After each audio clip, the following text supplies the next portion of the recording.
어머니, 오늘만이라도 그 앞치마는 좀 벗으세요. 냄새가 여기까지 나요. 나는 그냥 주민회에 참석하러 왔다. 앉아라. 서아야, 앉기 전에요. 동네 이미지 좀 생각해 주세요. 애들 엄마들 단톡방이 난리예요. 내 손에 밴 건 세월의 흔적이다.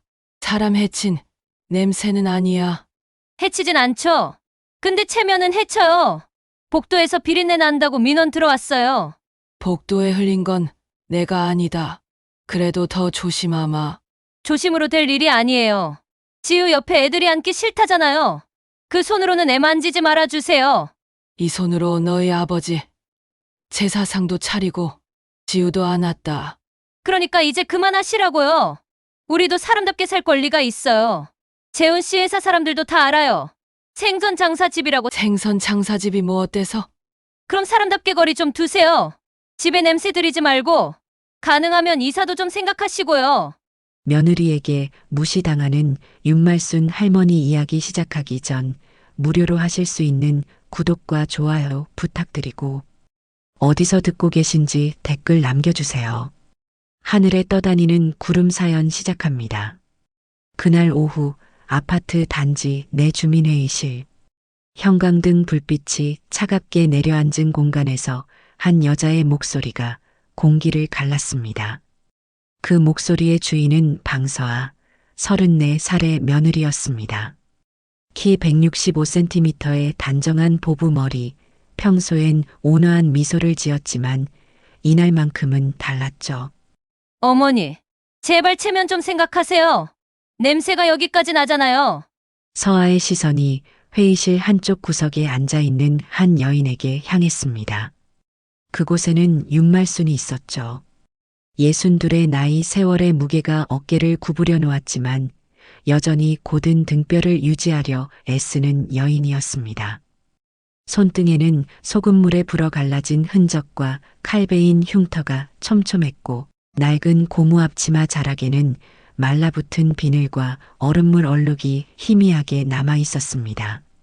오래된 점퍼에서는 바닷내와 젖은 얼음의 냉기가 은은히 배어나왔죠.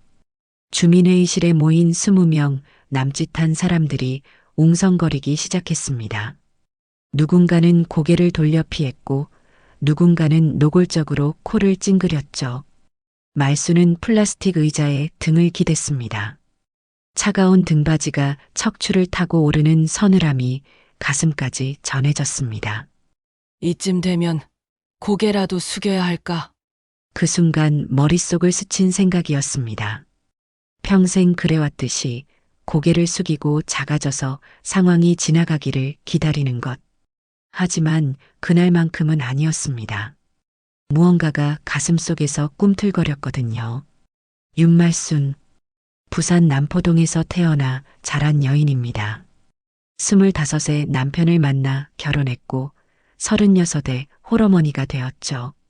그때부터 지금까지 26년간 새벽 도매시장 경매에 나가 생선을 받아 손질해 식당과 동네 가게들에 납품하며 생계를 이어왔습니다.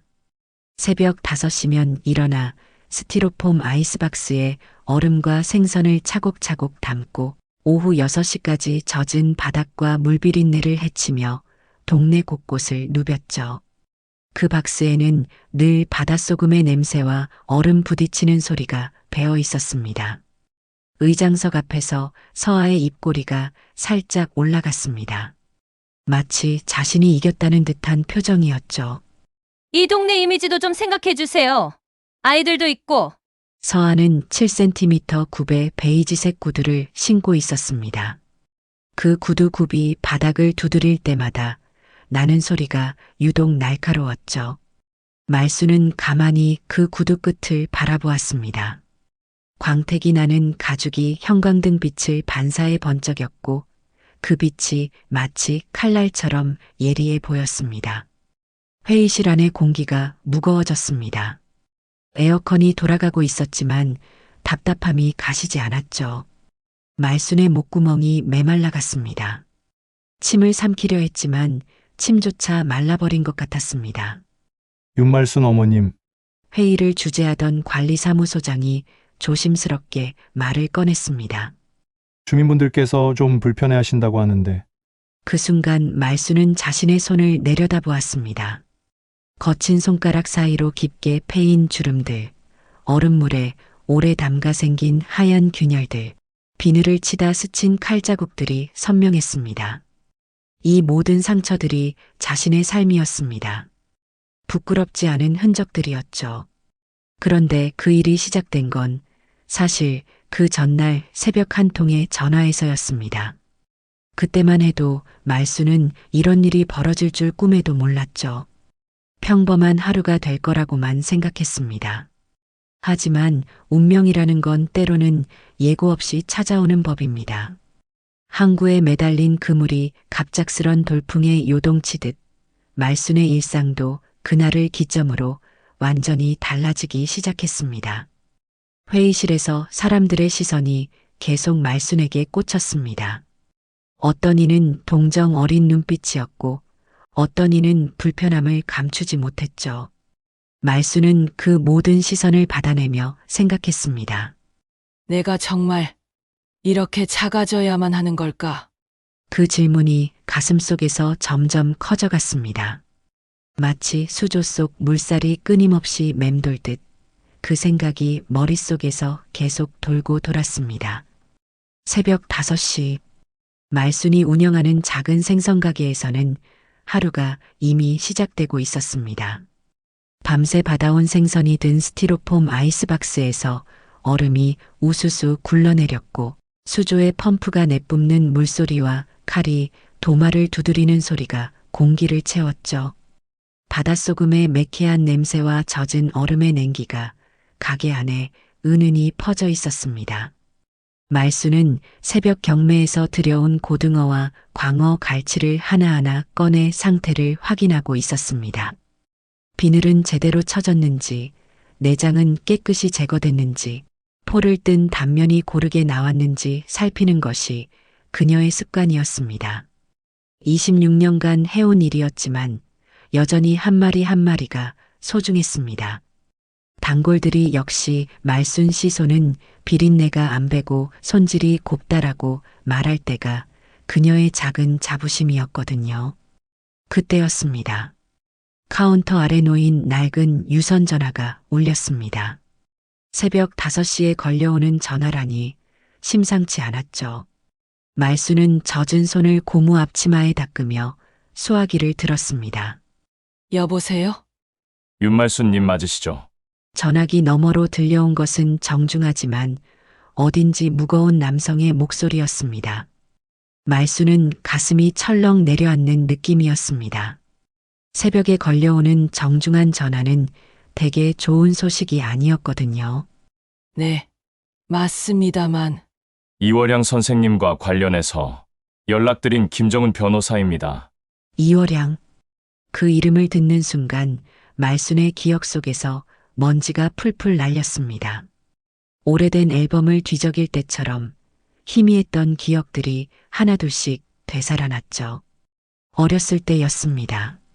아버지가 병으로 쓰러지시고 어머니가 남의 집 가사 도우미로 일하느라 바쁠 때 학비를 걱정하던 말순에게 손을 내밀어준 분이 바로 이월양이었습니다.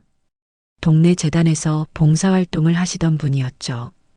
키가 크고 항상 정갈한 옷차림을 하셨던 이월양 선생님의 모습이 어렴풋이 떠올랐습니다. 이월양 선생님께서 무슨 일이십니까? 말순의 목소리가 떨렸습니다. 오래된 기억이 불러일으키는 감정 때문이었죠. 고마움과 죄송함이 뒤섞인 복잡한 마음이었습니다.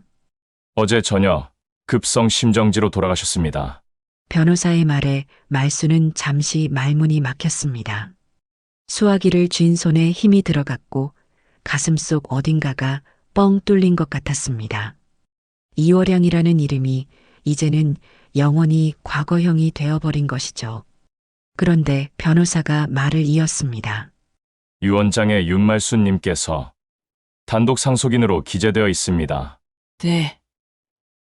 뭐라고요? 말수는 자신의 귀를 의심했습니다.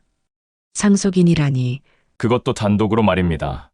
어릴 때 잠깐 도움을 받았을 뿐인데 그런 큰 은혜를 베풀어 주신다는 게 믿어지지 않았습니다.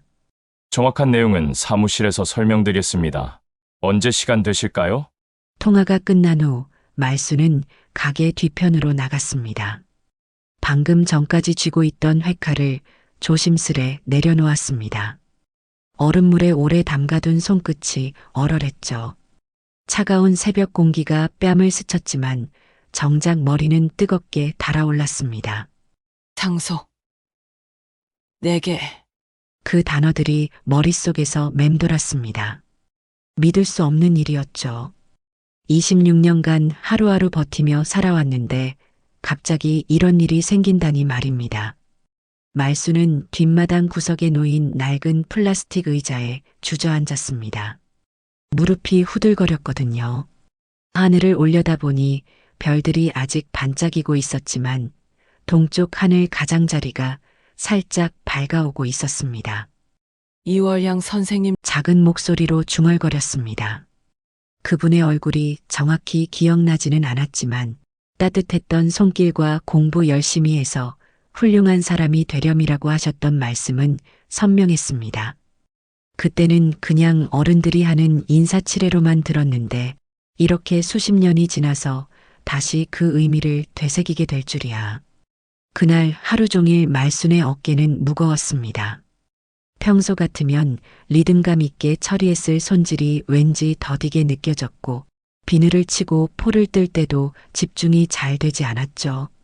상속이라는 말이 계속 머릿속을 맴돌았기 때문입니다. 저녁 무렵 말수는 아들 재훈의 집으로 향했습니다. 아파트 입구를 지날 때마다 평소보다 사람들의 시선이 더 신경 쓰였습니다. 스티로폼 아이스박스에서 아직 가시지 않은 바닷내, 비늘 얼룩 묻은 고무 앞치마, 거칠어진 손. 이 모든 것들이 갑자기 부끄럽게 느껴졌습니다. 재훈의 집 현관문을 열고 들어서니 며느리 서아가 거실에서 텔레비전을 보고 있었습니다. 평소보다 표정이 어두워 보였죠. 서아는 말순을 보자마자 시선을 그녀의 손등에 고정시켰습니다. 또 그 손으로 지호 만지셨어요? 요즘 엄마들 사이에서 말이 많다니까요. 서아의 목소리에는 짜증이 섞여 있었습니다. 지우는 말순의 손자, 올해 8살이 된 앙증맞은 아이였죠. 말순이 세상에서 가장 아끼는 보물 같은 존재였습니다. 말순은 자신의 손등을 내려다보았습니다. 소금물에 불어 하얗게 일어난 피부와 칼에 댄 자국들이 여전히 선명했습니다. 이 손으로 수많은 생선을 손질했고, 이 손으로 아들을 키웠으며, 이 손으로 손자를 안아주었는데도 말입니다. 아들 재훈이 안방에서 나왔습니다. 38배 나이지만 어딘지 지쳐 보이는 얼굴이었습니다. 회사 일이 힘든지 어깨가 축 처져 있었고 눈가에는 피로의 흔적이 역력했죠. 엄마, 그냥 조심히 지내시면 안 될까요? 재훈의 말에 말수는 가슴이 저려왔습니다. 아들조차 자신을 부담스러워한다는 생각이 들었거든요. 하지만 뭐라고 대답해야 할지 몰랐습니다. 오늘 있었던 일을 말해야 할까요? 아직은 무엇이 어떻게 될지 모르는 상황에서 괜한 기대를 주고 싶지 않았습니다. 말수는 말끝을 삼키고 바닥을 내려다보았습니다. 바닥에 떨어진 작은 먼지 조각들이 군데군데 있었습니다. 그녀는 습관적으로 손바닥으로 그 조각들을 쓸어 담았습니다. 오랜 세월 그래왔듯이 묵묵히 치우고 정리하는 것이 그녀의 역할이라고 생각했거든요. 하지만 오늘만큼은 달랐습니다. 가슴속 어딘가에서 작은 불씨가 피어나고 있었습니다. 아직 작고 희미했지만 분명히 타오르기 시작한 무언가였죠. 그것이 무엇인지는 아직 정확히 알 수 없었지만 분명한 것은 예전과는 다른 감정이라는 것이었습니다. 집으로 돌아가는 길 말수는 새벽에 받았던 전화를 다시 떠올렸습니다. 이월양 선생님의 마지막 선물. 그것이 자신의 삶을 어떻게 바꿔놓을지 아직은 알 수 없었습니다. 하지만 한 가지만큼은 확실했죠. 더 이상 무릎 꿇고 살지는 않겠다는 결심 말입니다. 생선가게는 냄새와 소리의 공장이었습니다. 새벽 5시부터 밤 9시까지 이곳에서는 온갖 소리들이 층층이 쌓였죠. 수조 펌프가 물을 순환시키는 낮은 웅웅거림, 제빙기가 얼음을 토해낼 때 울리는 둔탁한 진동, 도마 위에서 칼날이 비늘을 긁어내는 사각사각한 마찰음, 그리고 끓는 소독솥에서 뿜어져 나오는 김의 씩씩거리는 숨소리까지. 윤말순에게 이 모든 소리는 삶의 리듬이었습니다. 그날 아침도 평소와 다르지 않게 시작되었습니다. 어둠이 채 거치지 않은 새벽 5시 반, 말순은 셔터를 올리고 가게 문을 열었습니다. 밤사이 얼음 위에 눌러둔 고등어와 갈치에서 퍼져나온 짭조름한 바다내가 코끝을 스쳤습니다. 익숙한 냄새였지만 오늘따라 유난히 진하게 느껴졌죠. 어제 받은 그 전화 때문일까요? 상속이라는 단어가 머릿속에서 맴돌며 모든 감각을 예민하게 만들고 있었습니다. 말수는 스테인리스 손질대 앞에 서서 얼음을 갈아채우고 광어의 껍질을 벗긴 뒤 갈치의 잔뼈를 집게로 뽑아내며 생각에 잠겼습니다. 이월양 선생님, 그 이름을 마지막으로 들어본 게 언제였을까요? 아마 20살 결혼을 앞두고 인사드리러 갔을 때가 마지막이었을 겁니다. 그때 이월양은 말순의 손을 꼭 잡으며 말했었죠. 말순아, 내가 어떤 길을 걸어도 포기하지 마라. 성실한 사람에게는 반드시 기회가 온다. 그 기회가 이제야 온 걸까요? 40년이 지나서 말입니다. 오전 10시쯤 평소보다 이른 시간에 문 밖에서 발자국 소리가 들렸습니다. 말수는 회칼을 잠시 내려놓고 귀를 기울였습니다. 굽 높은 구두에 똑똑거리는 소리. 이 시간에 가게를 찾는 손님치고는 발걸음이 너무 급했습니다. 문이 열리며 며느리 방서아가 들어섰습니다. 평소와 사뭇 달랐습니다. 언제나 단정했던 헤어스타일은 흐트러져 있었고 얼굴에는 잠을 제대로 자지 못한 흔적이 역력했죠. 무엇보다 서아의 손에 쥐어진 하얀 봉투가 말순의 시선을 사로잡았습니다. 어머니, 서아의 목소리는 평소보다 한 톤 높았습니다. 갑자기 찾아와서 죄송해요. 그런데 꼭 드릴 말씀이 있어서요. 말순은 손질하던 갈치를 트레이에 올려두며 대답했습니다. 무슨 일이야? 서아야, 얼굴이 많이 상했구나. 서아는 잠시 주저하더니 봉투를 내밀었습니다. 대부업체 로고가 선명했습니다. 말순의 심장이 순간 내려앉았습니다. 이게 뭐야? 독축장이에요. 서아의 목소리가 떨렸습니다. 카페 때문에 진 빚이에요. 보증을 섰었거든요. 친구가 운영하던 카페였는데 말순은 봉투 안에 서류를 꺼내 읽기 시작했습니다. 숫자들이 눈앞에서 아른거렸습니다. 원금 3천만 원, 연체이자, 지연 손해금 모두 합치면 4,500만 원이 넘는 금액이었습니다. 친구가 갑자기 잠적해버렸어요. 연락도 안 되고 그래서 제가 다 책임져야 하는 상황이 됐어요. 말순은 서류를 다시 봉투에 넣으며 서아를 바라봤습니다. 며느리의 눈가에 어린 절망이 마음을 아프게 했습니다. 하지만 동시에 의문도 들었습니다. 왜 이제야 이 얘기를 하는 걸까요? 언제부터 있었던 일이야? 3달 전부터요. 처음엔 친구가 해결할 줄 알았어요. 그런데 시간이 지날수록 어머니, 저희 이사를 가야 할 것 같아요. 이사. 내 지금 집이 전세인데 보증금을 빼서 빚을 조금이라도 갚고 더 저렴한 곳으로 이사를 가야 해요. 그런데 서아가 말을 잇지 못하고 입술을 씹었습니다. 말수는 이미 서아가 무슨 말을 하려는지 알 것 같았습니다. 이 집, 말순이 살고 있는 작은 방 말이죠. 남편이 돌아가신 후 아들 부부와 손자가 함께 살게 되면서 말수는 자연스럽게 그 방 하나를 차지하게 되었습니다. 공식적으론 아들 명의였지만 보증금의 절반은 말순이 평생 모은 돈으로 마련한 것이었습니다. 어머니 방 보증금도 서아가 조심스럽게 말을 꺼냈습니다. 말순의 손이 저도 모르게 주먹을 쥐었습니다. 손톱이 손바닥을 파고드는 아픔을 느꼈습니다. 하지만 그보다 더 아픈 건 가슴 한켠에서 올라오는 서운함이었습니다. 서아야, 말순이 조용히 말했습니다. 여기선 손자 학교가 가깝고 내가 가게도 다니기 편하잖아. 그 손자 때문에 더 그래요. 서아의 목소리가 갑자기 높아졌습니다. 그리고 곧 자신이 소리를 질렀다는 걸 깨달았는지 주변을 둘러봤습니다. 다행히 가게 안에는 둘뿐이었습니다. 서아가 다시 입을 열었습니다. 이번엔 목소리를 낮췄습니다. 솔직히 말씀드릴게요. 요즘 아파트 엄마들 사이에서 말이 많아요. 어머니가 어머니 손으로 지우를 돌보시는 것 때문에요. 무슨 말이? 비린내요. 어머니 손에서. 나는 냄새 때문에 지우도 그 냄새가 밴다고. 아이들이 지우 옆에 앉기 싫어한대요. 말순의 머릿속이 하얘졌습니다. 자신의 손을 내려다봤습니다. 소금물에 불어 하얗게 일어난 피부, 비늘을 치다 난 작은 상처들, 칼자국들. 이 손으로 수많은 생선을 손질했고, 이 손으로 아들을 키웠으며, 이 손으로 손자를 안아주었는데도 말입니다. 그래서 서아가 말을 이었습니다. 조금만 참아주세요.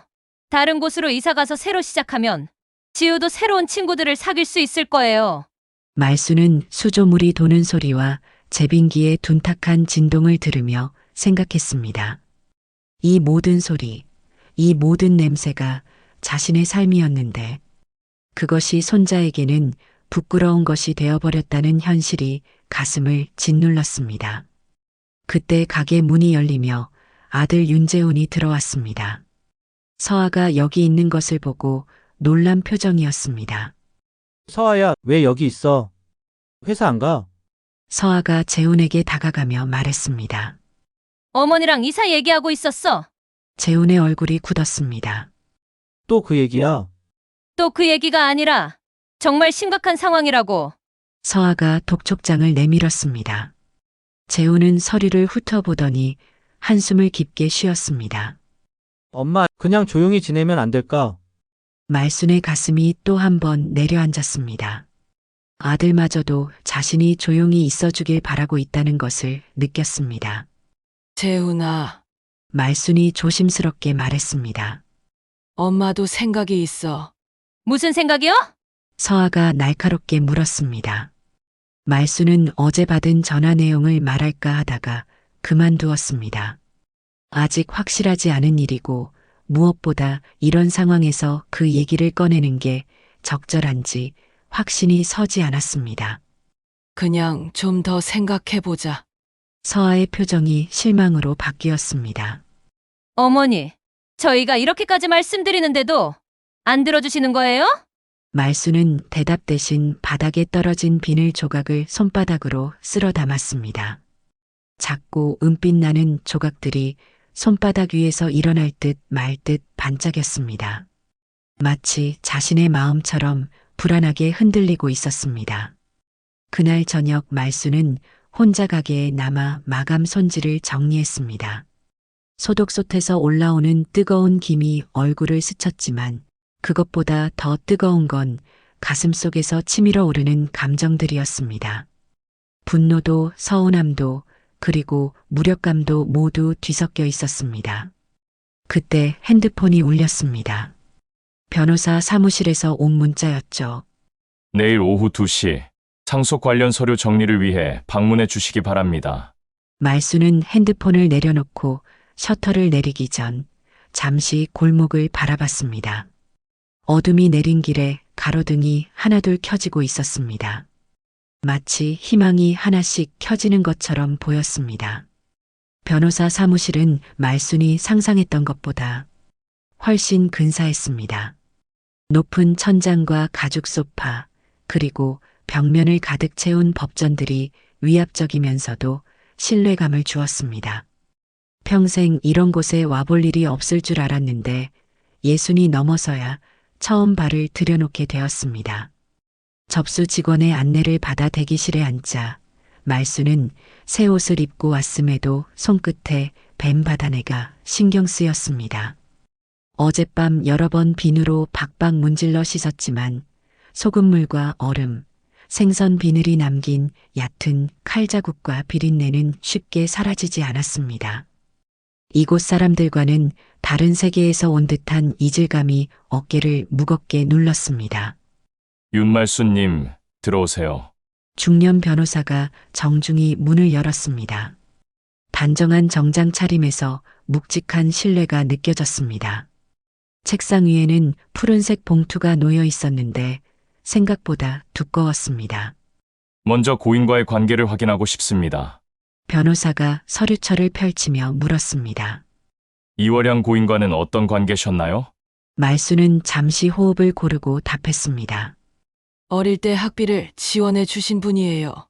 동네 장학재단에서 활동하셨고 저 같은 아이들을 도와주셨죠.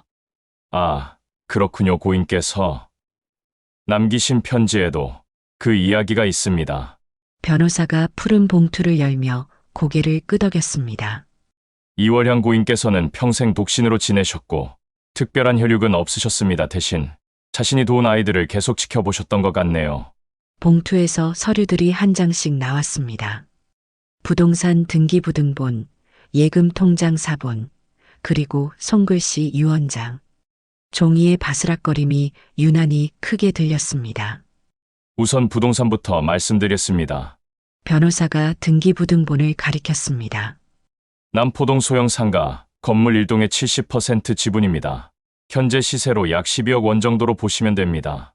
12억? 말순의 입에서 무의식적으로 되뇌임이 흘렀습니다. 네, 그리고 예금이 약 5억 2천만 원 있습니다. 모두 합치면 17억 2천만 원 정도입니다. 17억?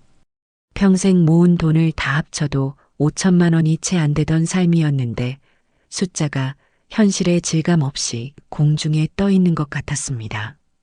이게 정말 제 이름으로 된 건가요? 네, 확실합니다. 변호사가 유언장을 앞으로 밀었습니다.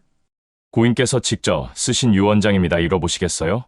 말수는 떨리는 손으로 유언장을 들었습니다. 나이든 이의 손끝이 남긴 미세한 떨림이 글줄마다 박혀 있었지만 한 획 한 획이 정성스러웠습니다. 사랑하는 말순에게 내가 이 편지를 읽고 있다면 나는 이미 이 세상 사람이 아닐 것이다. 너를 처음 만난 것은 내가 9살 때였다. 학비가 없어? 학교를 그만둘 뻔한 너의 눈빛 배우고 싶다는 간절함을 잊을 수가 없다. 눈가가 뜨거워졌습니다. 아버지 사업이 기울고 어머니 손을 붙잡고 동네를 전전하던 날들이 생생하게 되살아났습니다. 유언장을 이어 읽었습니다. 그 후로도 너는 성실하게 살았다. 남편이 일찍 세상을 떠난 뒤에도 굴복하지 않고 새벽 경매에 나가 생선을 받아 손질하며 살아왔다. 내가 가끔 내 가게 앞을 지나며 보았다. 어둠이 채 가시기 전부터 얼음과 씨름하는 내 모습을. 말수는 깜짝 놀랐습니다. 자신이 모르는 사이 누군가가 조용히 지켜보고 있었다는 사실에 가슴이 먹먹해졌습니다. 이제 너에게 기회를 주고 싶다. 생계가 어려울 때만 쓰는 돈이 아니라 내가 원하는 일을 할 수 있도록 성실한 사람에게는 반드시 좋은 일이 생긴다는 것을 너를 통해 보여주고 싶다. 부디 이 돈으로 내가 원하던 삶을 살아보길 바란다. 끝부분에 적힌 날짜와 또렷한 서명. 말수는 유언장을 가슴에 꼭 안고 한동안 말을 잇지 못했습니다. 고인께서 정말 각별히 생각하셨던 것 같습니다. 변호사가 조심스레 말을 이었습니다. 절차는 복잡하지 않습니다. 다른 상속인이 없고 유언장도 명확합니다. 약 2주면 마무리될 겁니다. 사무실을 나와 버스에 오르자 창밖으로 스치는 풍경이 영화처럼 낯설었습니다. 무릎 위에서 유언장을 다시 펼쳐보았습니다. 종이 위에 얹힌 이월양의 마음이 손끝으로 고스란히 전해져 가슴이 뭉클해졌습니다. 집에 도착하니 서아가 장바구니를 뒤적이고 있었습니다. 어머니, 어디 다녀오셨어요? 오늘따라 늦으시네. 응, 볼 일이 좀 있었어. 말수는 가방을 식탁에 내려놓았습니다. 정장까지 입고 무슨 볼일이셨어요? 서아의 시선이 가방과 방 문틈 사이를 번갈아 훑었습니다. 평소보다 예민한 눈빛이었습니다. 그냥 관공서 좀. 어머니, 숨기는 거 있으세요? 요즘 뭔가 달라진 것 같아서요. 서아는 말순의 방문 앞에서 멈추더니 말했다. 방 좀 볼게요. 대부업체에서 또 모은 건 아닌지 확인해야 하니까. 서아야, 그건 말리는 말을 끝내기도 전에 문이 열렸습니다. 서아는 방을 대충 훑다가 구석에 놓인 양은 다라이를 들어 올렸습니다. 그 밑에서 푸른 봉투가 미끄러져 나왔습니다. 변호사 사무실에서 건네받은 봉투였습니다. 이게 뭐예요? 서아의 눈이 번쩍였습니다. 그건 내. 말순이 다가가려는 순간 서아는 이미 봉투를 집어들고 겉면의 변호사 사무실 로고를 확인했습니다. 변호사 사무실? 어머니, 무슨 일이에요? 빚 때문에 법적 조치라도? 말순이 봉투를 되찾으려 손을 뻗었지만 서아가 먼저 봉투를 열었습니다. 부동산 등기부등본이 맨 위에 있었습니다.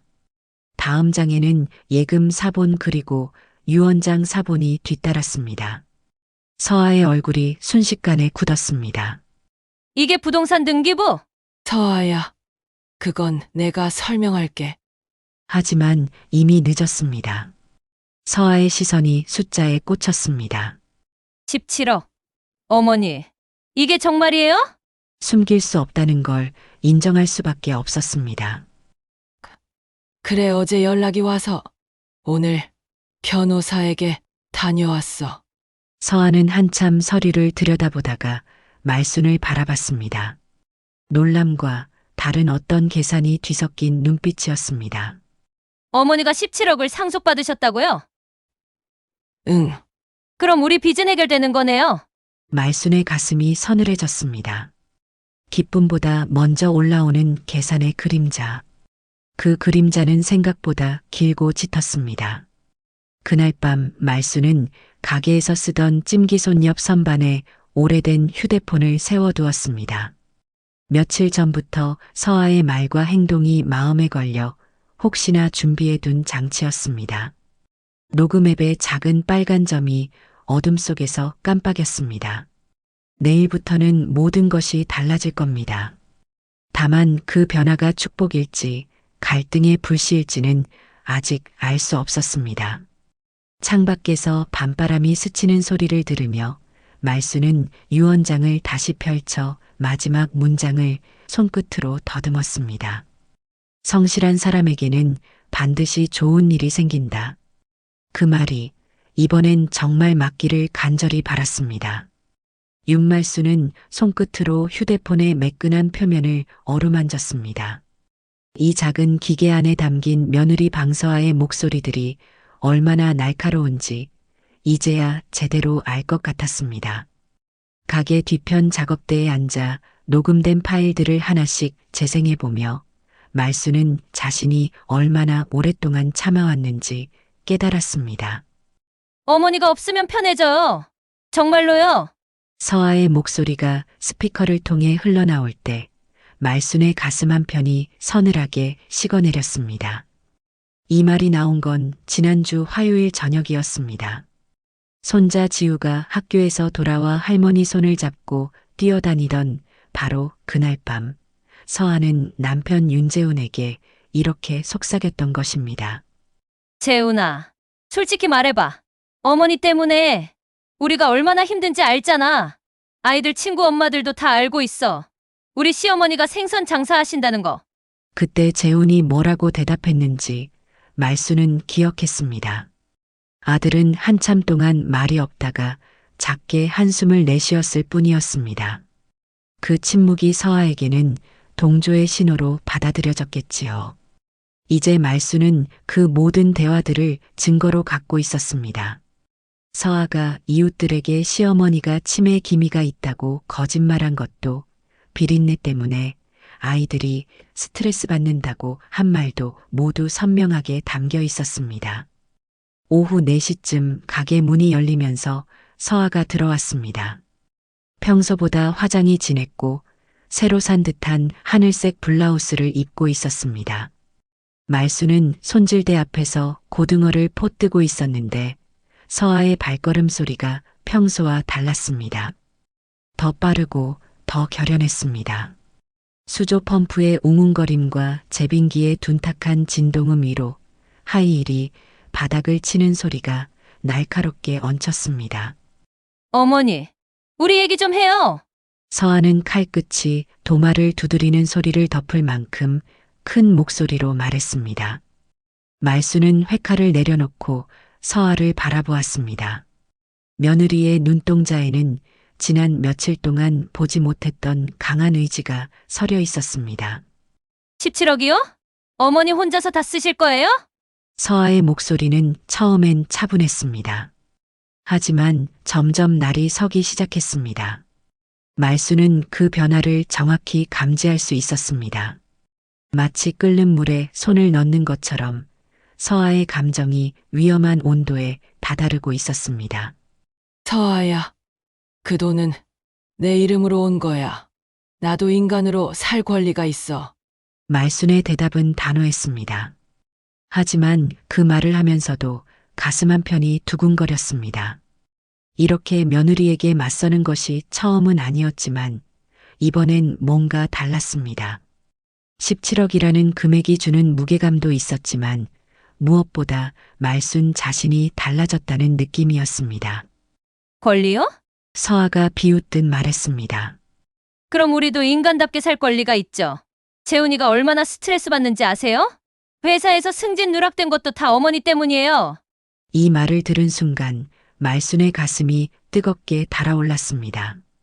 승진 누락이 자신 때문이라니요.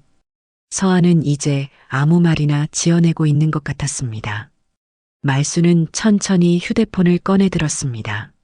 서아야, 너 정말 그렇게 생각해? 당연하죠. 어머니가 계속 이런 식으로 사시면.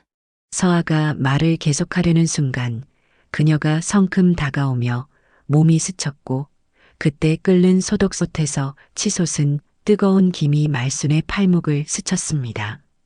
피부가 화끈거렸고 말순은 작은 신음을 내뱉었습니다. 아, 어머니, 괜찮으세요? 서아가 놀라서 말했지만 말순은 그 순간 서아의 눈빛에서 뭔가 다른 것을 읽었습니다. 진짜 걱정이 아니라 자신의 행동이 문제가 될까봐 하는 두려움이었습니다. 말순은 조용히 휴대폰을 들어 재생 버튼을 눌렀습니다. 가게 안에 서아의 목소리가 흘러나왔습니다. 어머니가 없으면 편해져요. 정말로요. 서아의 얼굴이 하얗게 변했습니다. 그 순간 문종이 울리며 재훈이 퇴근길에 들어섰습니다. 그는 아내와 어머니가 마주 서 있는 모습을 보고 그리고 휴대폰에서 흘러나오는 자신들의 대화를 들으며 얼굴이 굳어졌습니다. 서아야, 이건 선 넘었어. 재훈의 목소리는 평소보다 낮고 단단했습니다. 말수는 아들이 처음으로 자신의 편에 서는 것을 느꼈습니다. 그 순간이 얼마나 오래 기다려왔던 순간인지 말순 자신도 미처 몰랐습니다. 지워요. 서아가 낮게 말했습니다.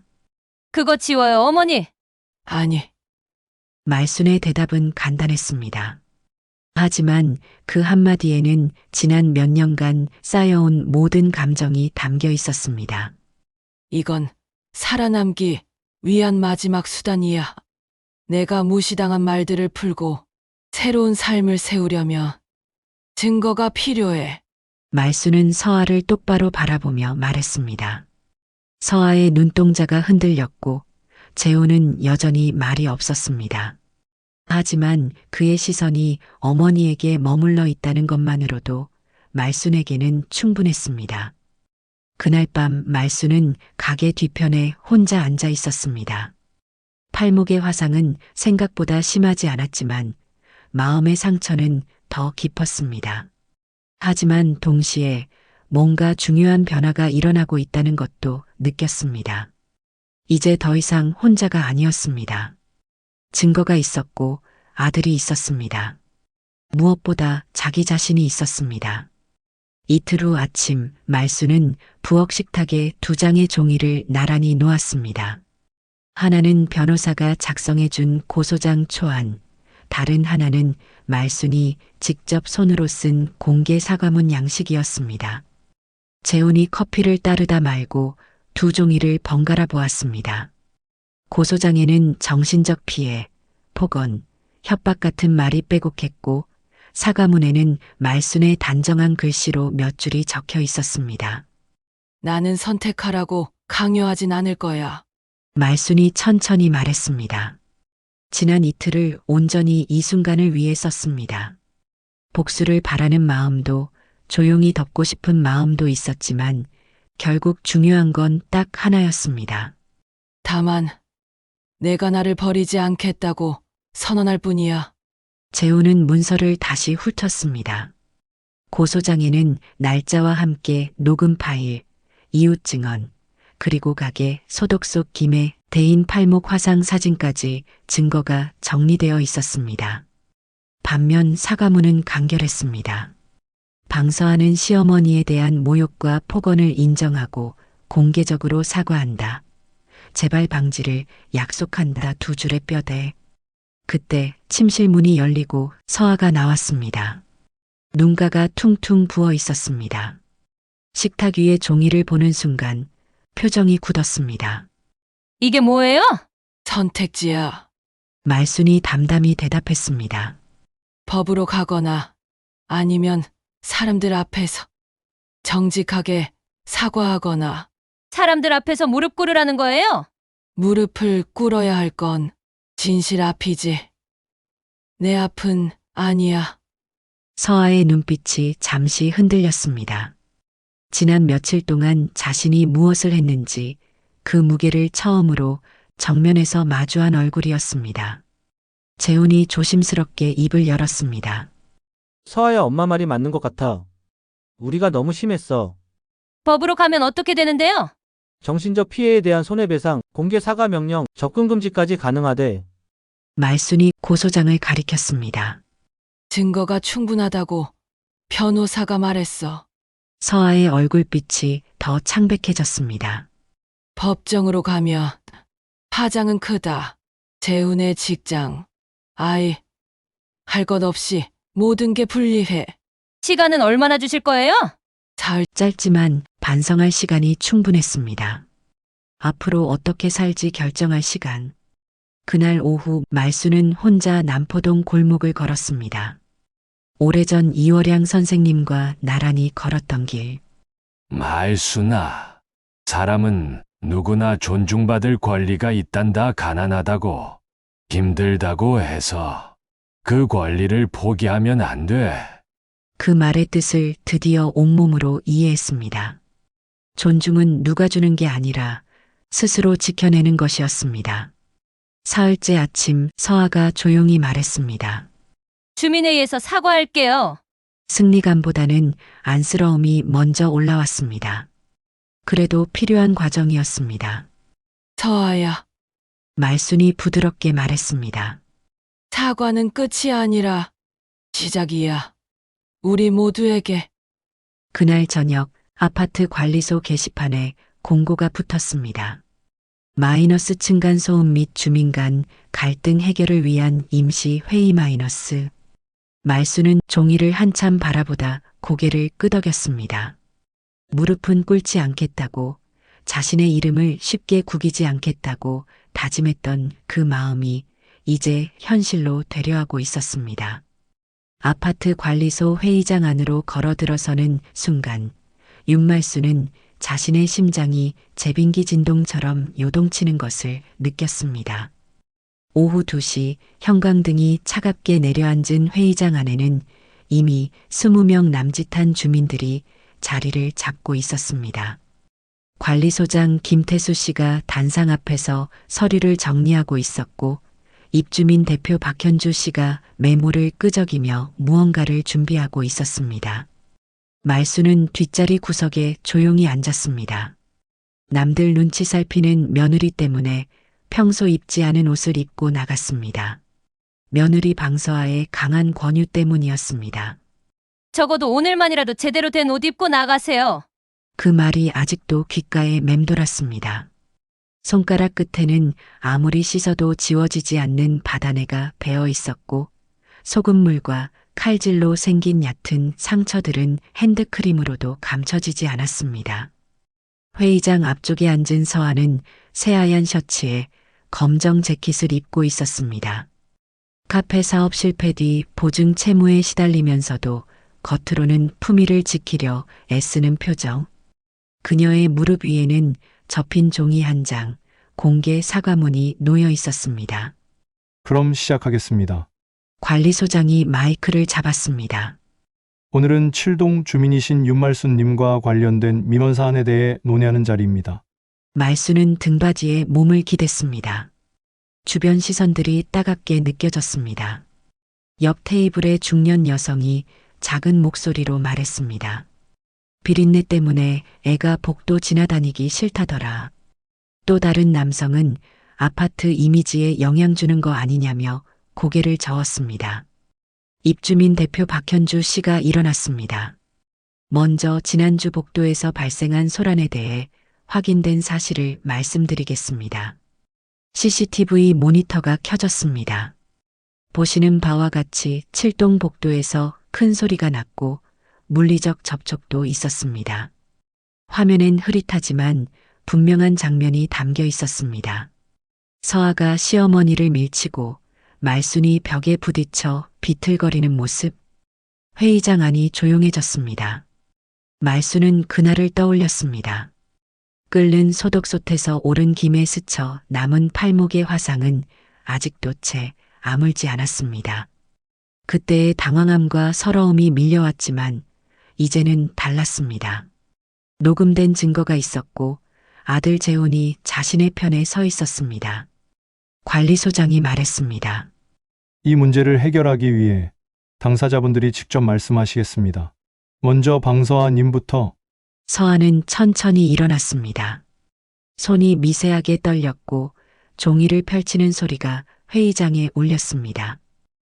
저는 목소리가 갈라졌다가 숨을 고르고 다시 이어졌습니다.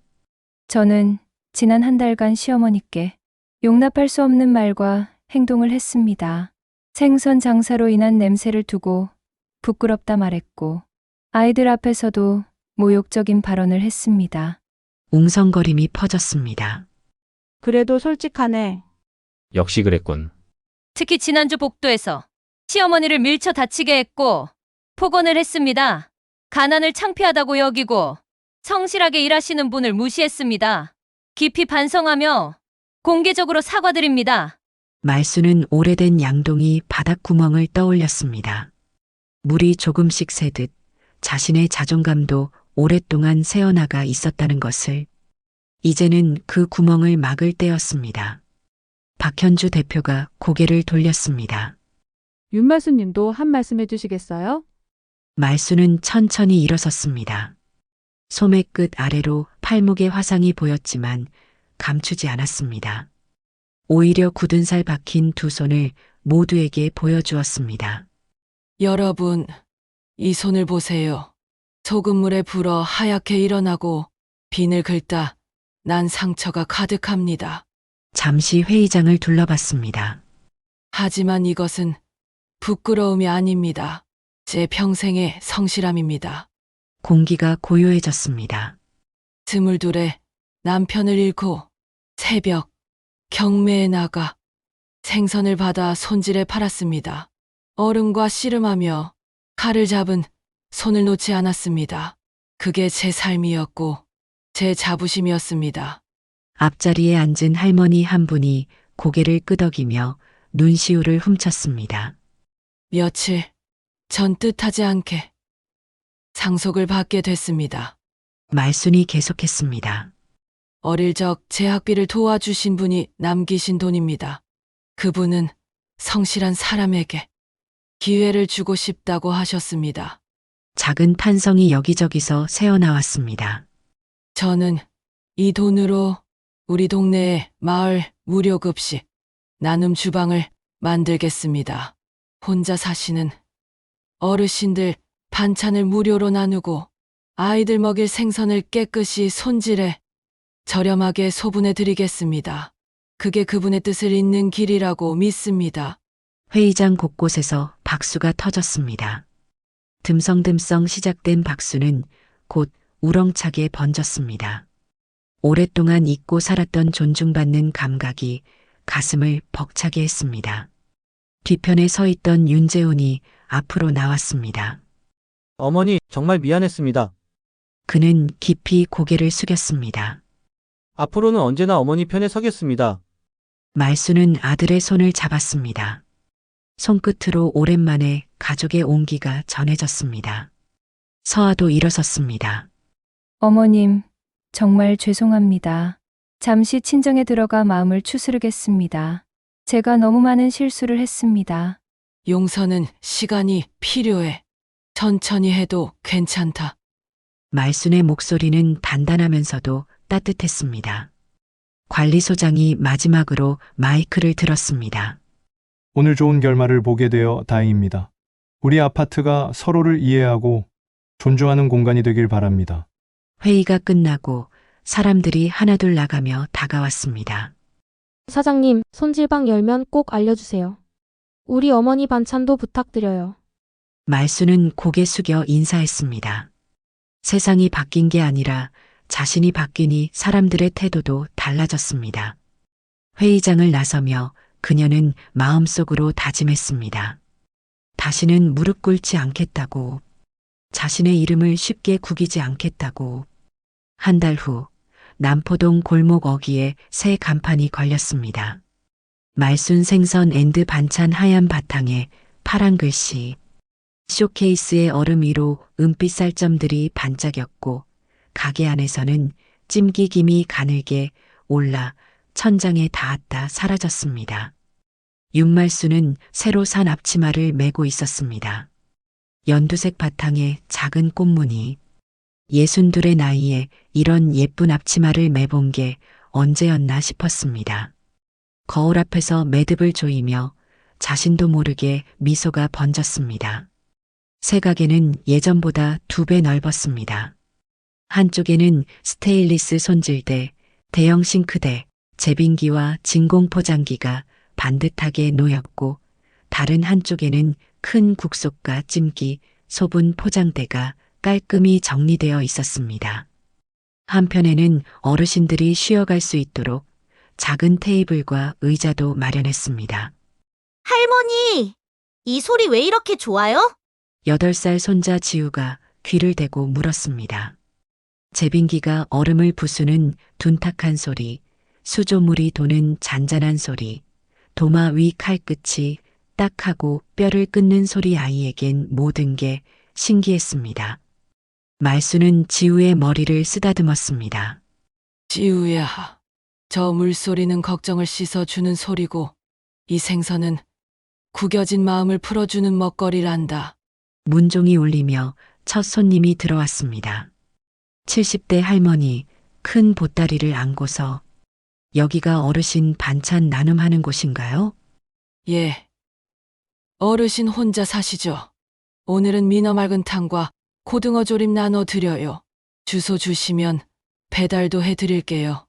할머니는 눈시울을 붉히며 고개를 끄덕였습니다. 도움을 받던 자리에서 이제는 누군가를 도울 수 있게 된 순간 말순의 가슴도 뭉클해졌습니다. 오후가 되자 손님들이 늘었습니다. 아이 둘을 키우는 젊은 엄마는 아이 먹기 좋게 연어고등어 소분 부탁드려요. 공사장 일하는 아저씨는 퇴근길에 먹을 노가리 좀 부탁합니다. 웃으며 말했다. 사장님 진공포장이라 냄새도 안 배고 최고네요. 칭찬이 오갈수록 마음은 가벼워졌습니다. 생계를 위해 하던 일이 이제는 누군가의 하루를 덜어주는 일이 되었습니다. 저녁 무렵 재훈이 들어와 둘러보더니 감탄했습니다.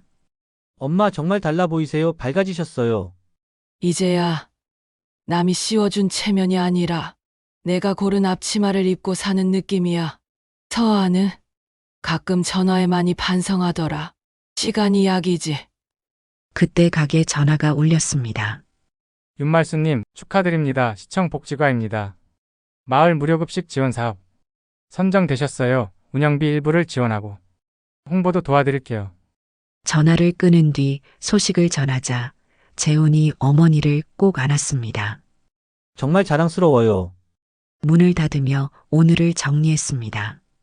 15팀이 다녀갔고 그중 6팀이 어르신 반찬 나눔을 이용했습니다. 수입에 많고 적음을 떠나 마음의 만족은 비교할 수 없었습니다. 내일 오전 8시 개점. 팻말을 걸고 골목으로 나오자 예전의 수군거림은 사라지고 인사가 오갔습니다. 사장님, 민어탕 소문났어요. 우리 어머니도 모시고 올게요. 거울 앞에 선이 같은 얼굴인데 표정이 달랐습니다. 눈빛이 살아있고 입가엔 조용한 미소가 머물렀습니다. 상속, 갈등, 공개 사과, 그리고 오늘의 새 출발까지 한 달이 꿈처럼 흘렀습니다. 가장 소중한 변화는 자기 자신을 보는 눈이었습니다. 비린내도 거친 손도 평범한 외모도 모두 자신의 일부이자 자랑이었습니다. 잠들기 전 말수는 속으로 다짐했습니다. 내일도 당당하게 살자. 내 이름을 소중히 여기자. 더 많은 이들에게 도움이 되는 손이 되자. 창밖 밤바람이 창틀을 스치고 윤말수는 편안히 눈을 감았습니다. 긴 터널 끝에서 드디어 빛을 찾은 사람처럼 그녀의 얼굴에는 평온한 미소가 머물러 있었습니다. 하늘에 떠다니는 구름 사연 끝까지 함께 해주셔서 감사합니다. 여러분의 시간 고맙습니다. 이야기 좋았다면 구독 알림으로 다음 사연도 함께 해주세요.